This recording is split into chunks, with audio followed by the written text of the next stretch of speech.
Our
Gospel Project material today, we're going to cover a whole lot. It's Unit Chapter 3 versus Session 4, which will be Genesis 26 through 32 in part. We're not going to look at every verse. We're going to look at a lot of it and even some things outside of that. The lesson is titled A Plan Unhindered. And what we want to do today is just survey the Abraham, Isaac, Jacob story, really with a special emphasis on Isaac and Jacob. And what we're curious about, today's big question is, how does God work his will through flawed people? We have this idea that in Scripture, God has a purpose that we've seen in previous lessons, and that purpose is going to work through Abraham and his descendants. What if Abraham's not a great person? What if his descendants are not great people? Does God still get his way, is the question, and how does he do that? And today we're going to see a lot of examples of sin, flaws, dysfunction. I always kind of laugh when people say they want traditional biblical family values. I know what they mean by that. I know what you mean. But there's part of me that always wants to laugh and say, have you read Genesis? Traditional families in Genesis are terrible. All the families in Genesis are terrible. We don't want families like those. And today will probably serve to illustrate that. Point one, God's plan continues despite sin and deception. What are we talking about? Well, we're going to start with the life of Isaac. This is after the binding and almost sacrifice of Isaac in chapter 22. Isaac has now gone his own way. He's found a wife. He's been given a wife, rather, by Abraham and his servant.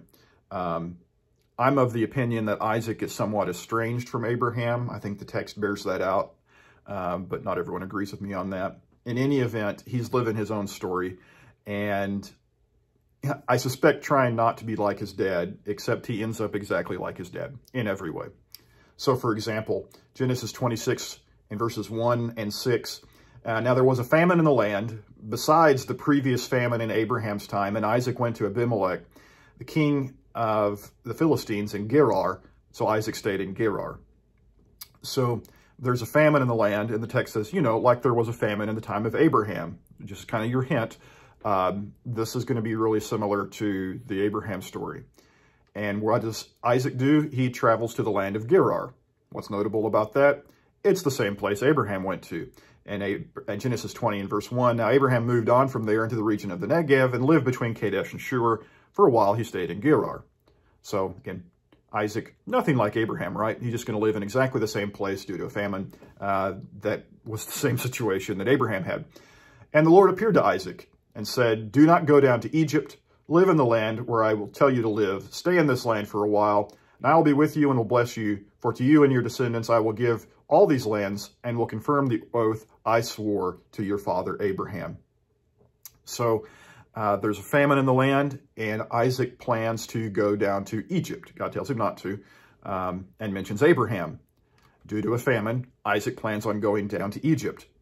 Who does that remind us of? Well, in Genesis 12, now there was a famine in the land, and Abram went down to Egypt to live there for a while because the famine was severe. So nothing new here, doing exactly what Abraham, his father, had done. How much is this story going to be like Abraham? God's going to mention Abraham a whole lot and make the same promises. "I will make your descendants as numerous as the stars in the sky and will give them all these lands, and through your offspring all nations on earth will be blessed, because Abraham obeyed me and did everything I required of him in keeping my commands, my decrees, and my instructions." So it's not even based on anything you've done. It has to do with what your father did, that I have made this promise. The same promise I made to him, I make to you based on him. Isaac, remember when he almost sacrificed you? Because of that, I'm making you this promise. Then verse 7, when the men of the place asked him about his wife, Isaac is deeply concerned that his wife is beautiful and he'll be done harm. He said, "She is my sister," because he was afraid to say, "She is my wife." He thought the men of this place might kill me on account of Rebekah because she is beautiful. Now, where would Isaac have gotten the idea that to save his life so that people don't take his wife and kill him, he should pretend that she is his sister? Oh, that's exactly what Abraham had done in Genesis chapter 20. Now, Abraham moved on from there into the region of Negev and lived between Kadesh and Shur. For a while, he stayed in Gerar, and there Abraham said of his wife Sarah, "She is my sister." Back to Isaac. When Isaac had been there a long time, Abimelech, king of the Philistines, looked down from a window and saw Isaac caressing his wife Rebekah. The details even here are frighteningly parallel. Isaac lies to a Philistine king named Abimelech. Do you want to know who Abraham lied to? And there Abraham said of his wife Sarah, "She is my sister." Then Abimelech, king of Gerar, sent for Sarah and took her. Probably not even the same person, just the way the years work out. There's no reason to think it's the same man. It could even be his grandson. But the point is that it's the same title or name, Abimelech. Melech in Semitic languages means king. So Abimelech may be some kind of title or just a reused family name.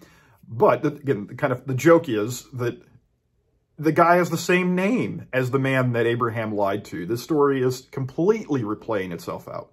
So Abimelech summoned Isaac and said, "She is really your wife? Why did you say she is my sister?"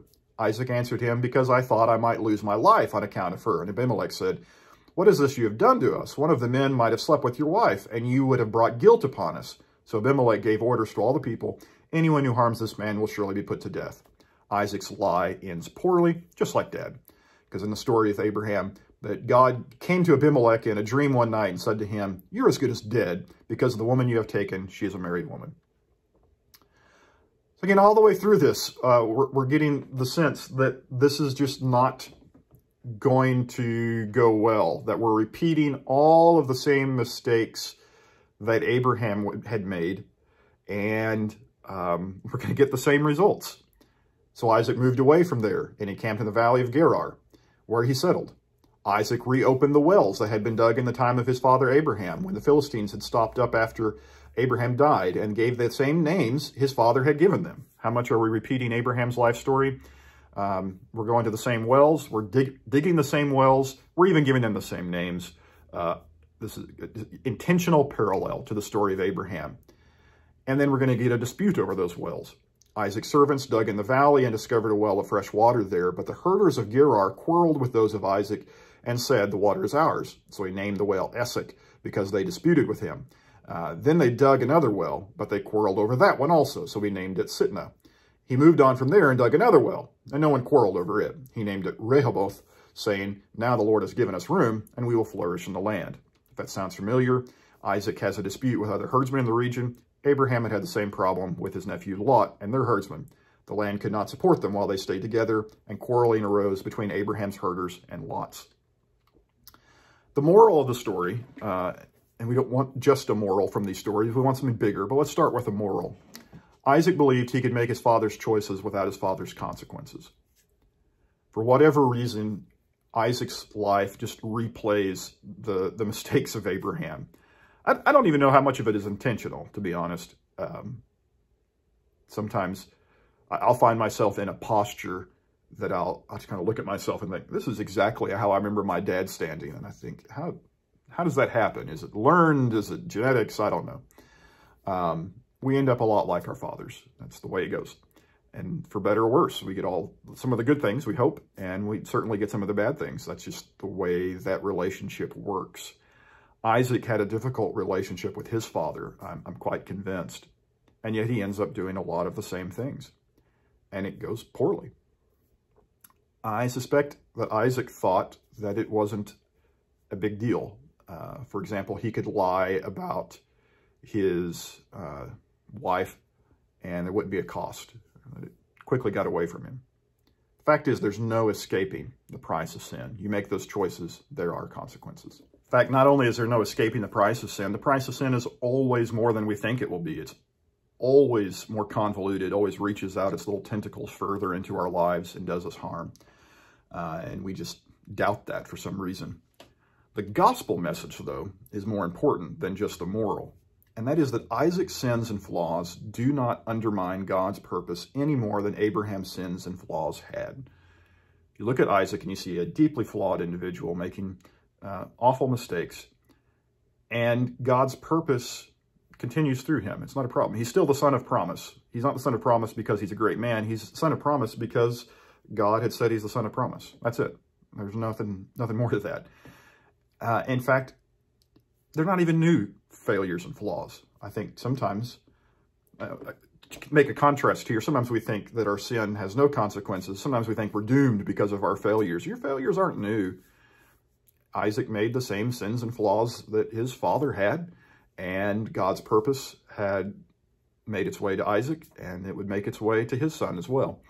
So the gospel message is that God's purpose, the good news is that God's purpose isn't dependent on our righteousness in that way. He gets his will regardless. In fact, we could go further into the story and say God's plan continues despite family dysfunction. If you think your family's a little odd, you ain't seen nothing yet. There is no family like the Isaac family. It is definitely dysfunctional. Just to give a little summary, we get the story of Jacob and Esau, who in the text were even wrestling in the womb, twin brothers. Jacob grabs Esau's heel on the way out, and it's kind of a metaphor for their life together. Chapter 25, we get the story of Jacob trading Esau for his birthright for a bowl of stew. Esau didn't value it very highly. Jacob valued it very highly, but went about getting it in a lousy way. Esau was the firstborn. Jacob gets the birthright of the firstborn by trading it for, porridge. And then in chapter 27, there's the story of a blessing. Isaac's getting ready to bless his sons, and the blessing and the birthright are connected. I don't know, they're necessarily different. They're connected. But I think in Jacob's mind, it wasn't his yet, right? He had got it by deceit, and he doesn't feel like he has it. So he comes with a plan with Rebekah, his mother, to deceive Isaac into giving him the blessing instead of Esau. So following up one deception with another, he pretends to be Esau. Isaac is very old and can't see, and so he blesses Jacob as opposed to Esau. Well, at that point, Esau's so angry that he is going to kill him. So Jacob leaves the land and goes to another land and works for a man named Laban. And there meets a beautiful young woman named Rachel that he would like to marry. Jacob works 7 years in order to get the right to marry Rachel from Laban. But Laban tricks him into marrying Leah, her sister. Turns out the trickster gets tricked. Deception leads to deception. Jacob works 7 more years to marry Rachel, whom he loves more than Leah. At this point in the story, no one's getting along. Jacob and Laban aren't getting along. Rachel and Leah aren't getting along. I mean, imagine you've been married to this man, and he says, yeah, not who I want to marry. I'll work 7 more years in order to marry your sister, who I like better. Right? This is not a good relationship, as if polygamy is ever a good relationship. Oftentimes people will say, well, why does the Bible approve of polygamy in the Old Testament? It doesn't. It describes polygamy, but every story about polygamy in the Old Testament is terrible. Like, it always ends badly, and this is just a proof case of that. Rachel and Leah get along horribly. No one's getting along. Jacob obviously favors Rachel, so Leah feels slighted. And so the Lord shows her some pity. When the Lord saw that Leah was not loved, he enabled her to conceive, but Rachel remained childless. Leah became pregnant and gave birth to a son. She named him Reuben, for she said, "It is because the Lord has seen my misery. Surely my husband will love me now." Okay, so we have a child born out of misery and named with, I don't know, spite. Like, this will win my husband's affections. Nothing good has ever come from that motivation. Now he'll love me. It doesn't work that way. But that's going to be the motivation throughout this story. The next verse, she conceived again, and when she gave birth to a son, she said, "Because the Lord heard that I am not loved, he gave me this one too." So she named him Simeon. Like, she can't love her son just for her son's sake. She can't just be happy about it. In her mind, this is part of this ongoing game of winning the affection of Jacob. Is it going to work? Well, apparently it didn't work the first time. Having a son doesn't make someone love you. But in her mind, well, I'll have another one. And so God will give me this one too. So she has a second. She names him Simeon. Again, she conceived. It worked so well the first time and the second time. Again, she conceived, and when she gave birth to a son, she said, "Now at last my husband will become attached to me because I have borne him 3 sons. So she has named him Levi. You see the dysfunction? She's just having sons to try to get Jacob to love her. And it's not working. You know, they say the definition of insanity is doing the same thing over and over again, expecting different results. The first one didn't do it. The second one didn't do it. The third one doesn't do it. He doesn't love you. Not like he loves Rachel. And there's nothing that having children is going to do, but she keeps bringing children into the world thinking that's going to do it. And that can't be good for anybody's relationship. She conceived again. And when she gave birth to a son, she said, "This time I will praise the Lord." So she named him Judah. Then she stopped having children. This is the only one that has anything positive attached to it. Like, this time she's just grateful. She's no scheme, no plan, no spite. Just, I'm grateful to God for this child. And then that's the end. And would be a decent conclusion to the story, except it's not. The next chapter, Rachel saw that she was not bearing Jacob any children. She became jealous of her sister. Think about this now. Leah is only having children because she doesn't feel loved by Jacob. Rachel, who is loved by Jacob, feels jealous of Leah, who's having the children. Complete dysfunction. She said to Jacob, "Give me children or I'll die." Jacob became angry with her and said, "Am I in the place of God who has kept you from having children?" Then she said, "Here is Bilhah, my servant. Sleep with her so that she can bear children from me, and I too can build a family through her." Jacob says, I don't have any control over this in the way that you want. I can't make you fertile. I can't make you have children when you're not. And so she comes up with a scheme. Sleep with my handmaid. Where have we heard that before? Oh, we heard that before in the life of Abraham and the story of Hagar. Did that story end well? No, it ended horribly. How is this story going to end? Also horribly. So she gave him her servant Bilhah as a wife. Jacob slept with her, and she became pregnant and bore him a son. Then Rachel said, "God has vindicated me. He has listened to my plea and given me a son." Because of this, she named him Dan. Right? So, yeah, this is going to fix it. We'll have a kid. Has having a son fixed anything else in this family? No. Rachel's servant Bilhah conceived again and bore Jacob a second son. Then Rachel said, "I have had a great struggle with my sister, and I have won." So she named him Naphtali. Again, is this love for children and family? No, this is spitefully getting back at my sister. We're having a feud, and I won. It's just so petty and dysfunctional. When Leah saw that she had stopped having children, now again, the pendulum's going to swing back the other way, she took her servant Zilpah and gave her to Jacob as a wife. Right? Worked with Rachel and her handmaid. Let's have another handmaid involved. Leah's servant Zilpah bore Jacob a son. Then Leah said, "What good fortune!" so she named him Gad. Leah's servant Zilpah bore Jacob a second son. Then Leah said, how happy I am. The women shall call me happy. So she named him Asher. During wheat harvest, Reuben, this is a funny story to me, went out to the fields and found some mandrake plants, which he brought to his mother Leah.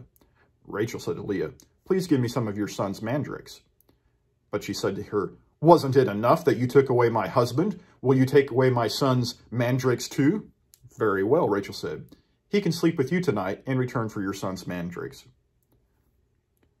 I'm not a licensed counselor. I have some training in counseling, limited.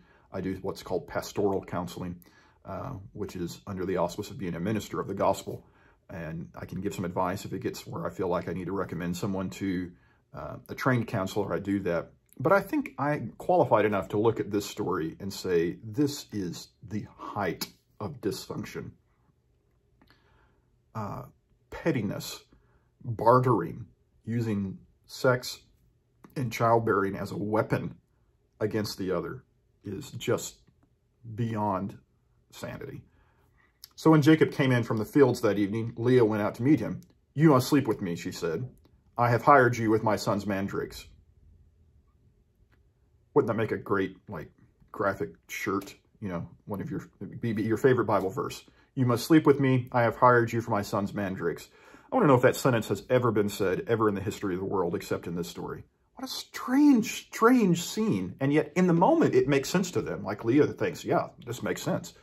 And you look at it from a distance and say, this is bizarre. So he slept with her that night. God listened to Leah, and she became pregnant and bore Jacob a fifth son.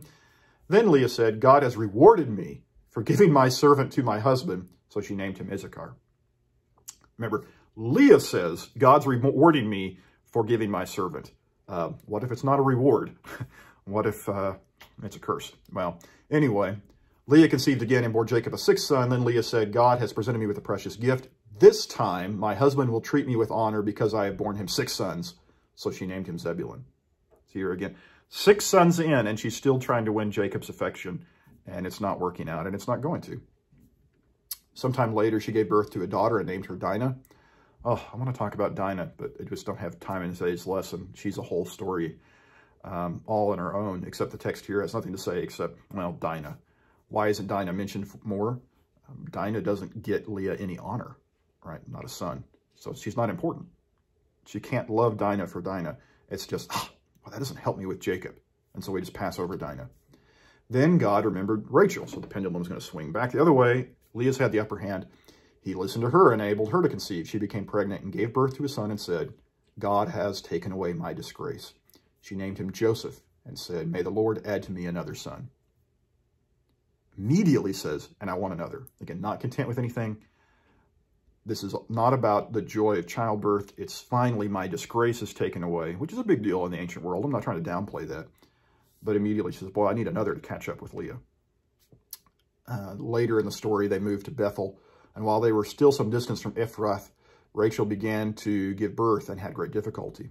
And as she was having great difficulty in childbirth, the midwife said to her, don't despair, for you have another son.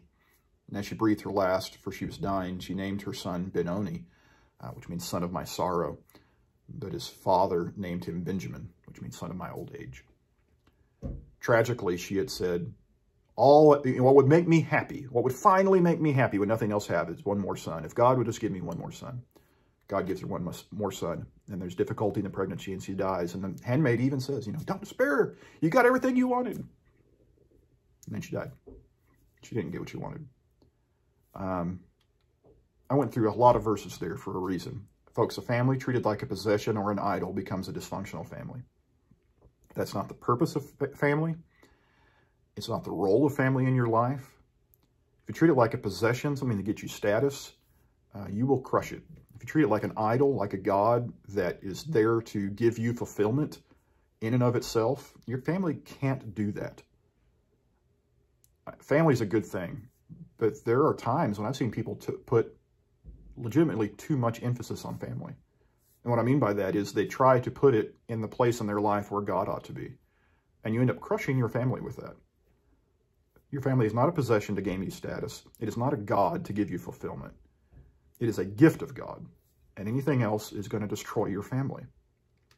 The gospel message, though, is Jacob's failures as a father did not undermine God's purpose any more than had Abraham's or Isaac's. Abraham's not a great father. Isaac's not a great father. Jacob's not a great father. Does the gospel fail? Does the purpose of God fail? No, it's not dependent on those things. It's good news, because I'm not a great father. But God's purpose in my life can be worked regardless. God's plan continues through changed people. And for this, we fast forward to kind of the latter half of the life of Jacob. Jacob was left alone. He's on his way back, for the context, to meet with Esau and to be reunited, and he's concerned about how that's going to go. Jacob's left alone, and a man wrestled with him till daybreak. When the man saw that he could not overpower him, he touched the socket of Jacob's hip so that his hip was wrenched as he wrestled with the man. Then the man said, "Let me go, for it is daybreak."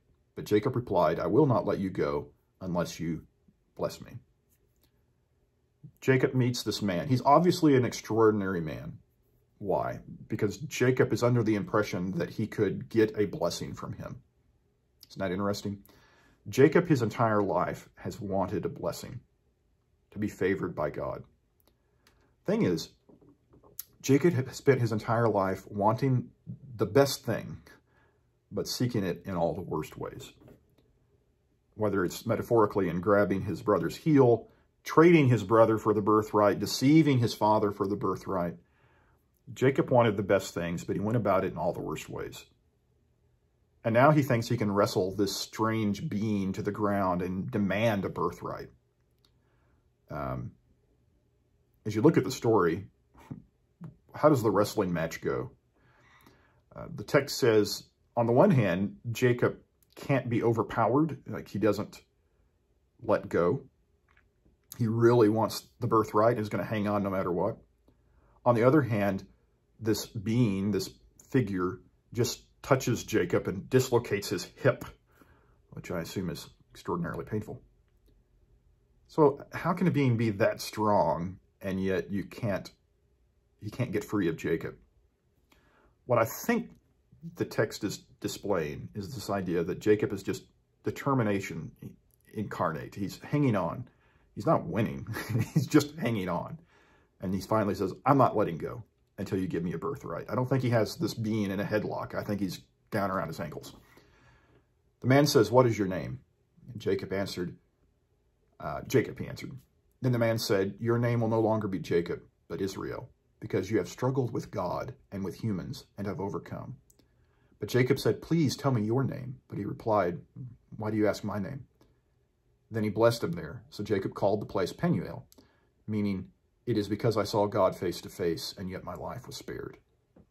Only at the end does Jacob realize he had had a close encounter with some kind of heavenly being who is standing in the place of God, possibly as God himself. It's hard to know exactly what's going on. This person is called a man, and another text, an angel, and God. So I suspect it's an angel in the form of a person representing God is what I think is going on. But that's just my take on it. But what's important is Jacob realized, wow, that was a close call, that this could have gone horribly. Jacob wants the right thing. He goes about it in all the wrong ways. And he gets his name changed because there's been a change in Jacob. Jacob becomes Israel, and Jacob's new name represents a shift in himself and his relationship with God. The man who thought he could deceive his way into a blessing, I think, died that night. I think he got beat up. And instead, a man learned that he has to beg. But it's only in beseeching the grace and favor of God that we receive his blessings. And that change is a marked shift. How do I know that Jacob doesn't end well in this, that he doesn't overpower this being? I mean, the very next verse says, the sun rose above him as he passed Peniel. He was limping because of his hip. I mean, he got beat, right? He got beat up bad by this angelic being. But he begged. In fact, this is the way Hosea describes it. Listen to this verse. The Lord has a charge to bring against Judah. He will punish Jacob according to his ways and repay him according to his deeds. In the womb he grasped his brother's heel As a man, he struggled with God. He struggled with the angel and overcame him. How did he do that? He wept and begged for his favor. He found him at Bethel and talked with him there. The Lord God Almighty, the Lord is his name. How did Jacob overcome the angel? He wept and he begged. He didn't put him in a headlock. The angel wins, but Jacob begs. The moral of this blessing is something we need to learn from all the lessons of Abraham, Isaac, and Jacob, and all the scheming and all the effort. The struggle with the angel in Jacob's life leads to a humility, which leads to the blessing. He'd wanted the blessing all along, but he tried to take it. Only in humility does he finally receive a blessing, truly. I think the moral is you cannot take what only God can give. That's not the way this is going to work. But what's the gospel message here? I think the gospel message, again, is that God worked his purpose through Jacob, not by changing his purpose, but by changing Jacob. He overcame the flaws of Jacob and changes him to be the kind of person he needs him to be. So the moral of today's lesson is, I know Abraham, Isaac, and Jacob are these fabled heroes of faith, and they are, great role models in some parts of their life. They are disasters in other parts of their life. If you are a deeply flawed, sinful person, you're in good company with Abraham, Isaac, and Jacob. God can work his purpose in your life through your sins, through your flaws, through your dysfunction. But it happens when you stop trying to take what only God can give. When you submit to him and look to his grace rather than trying to take what only God can give.